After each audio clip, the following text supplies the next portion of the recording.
70 ते 80च्या दशकात एक पद्धत होती वरपास। विद्यार्थ्याला 1-2 विषयात कमी गुण पडले तरी इतर विषयात चांगली कामगिरी लक्षात घेता पुढच्या वर्गात जाण्याची संधी दिली जायची। त्याच धर्तीवर महाविद्यालयात एटीकेटी म्हणजे अलाउ टू कीप टर्म्स ही संधी आहे, ज्यामुळे विद्यार्थ्यांना वर्षभर थांबावं लागत नाही। आता हीच कल्पना लागू झाली आहे राजकारणात। सद्यस्थितीत अमरावती जिल्ह्यात वरपास आणि एटीकेटीचा राजकीय अवतार पाहायला मिळतोय। आमदार रवी राणा यांनी आपल्या भाषणात आमदार संजय खोडके यांना वरपास आमदार ठरवलं, तर भाजपाचे प्रदेशाध्यक्ष चंद्रशेखर बावनकुळे यांनी माजी मंत्री प्रवीण पोटे यांना अप्रत्यक्षपणे एटीकेटीने बढत दिली आहे असं चित्र रेखाटलं। एका बाजूला राणा म्हणतात की खोडके हे अजितदादा व प्रफुल्ल पटेल यांच्या फोनमुळे वाचलेत, फेरफटका मारला असता तर 15,000 मतांनी पडले असते। तर दुसरीकडे भाजप हा आमचा मोठा भाऊ आहे असं सांगून युवा स्वाभिमान पार्टी भाजपच्या छत्रछायेखालीच काम करणार असल्याची हमी राणा देतात। परंतु खोडकेही काही कमी नाही।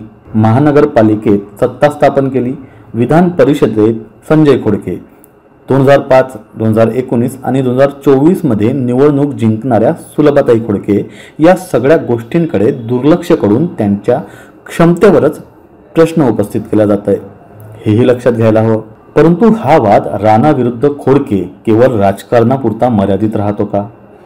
शहरात मध्यवर्ती बसस्थानकाची दुरावस्था, महानगरपालिकेची इमारत, शासकीय कार्यालय भाड्याच्या इमारतीमध्ये, सूतगिरण्या अजूनही बंद, हे प्रश्न सुटलेले नाहीत। लोक विचारत आहे, लहान भाऊ कोण, मोठा भाऊ कोण, हे सगळं नको, विकास कुठे आहे?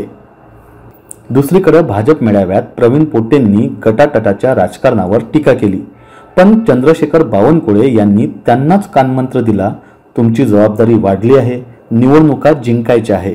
पोटेंना पक्षात महत्त्वाचं स्थान न देता जबाबदारी मात्र मोठी, म्हणजेच एटीकेटीने बढती। पण प्रवीण पोटे काय हे स्वीकारतील की नवनीत राणा यांच्या स्टाईलमध्ये हनुमान चालीसा म्हणत आंदोलन करत राजकारणाचा नवा धडा गिरवतील? त्यांचा स्वभाव वेगळा आहे। पक्षाचा वटवृक्ष उभा करण्यात त्यांनीही मोलाचं योगदान दिलंय, पण सध्या त्यांचा राजकीय काळ बॅड पॅच मध्ये आहे। तसंच नवनीत राणा त्या जिल्हा काँग्रेस मुक्त करण्याचा निर्धार करतात, पण आज त्यांच्या घरात पक्ष दुभांगलेला आहे। काँग्रेस संपवणं म्हणजे सोशल मीडियावर रील्स बनवणं नव्हे, बल में बल खुद का बल हे समजून घेणंही गरजेचं आहे।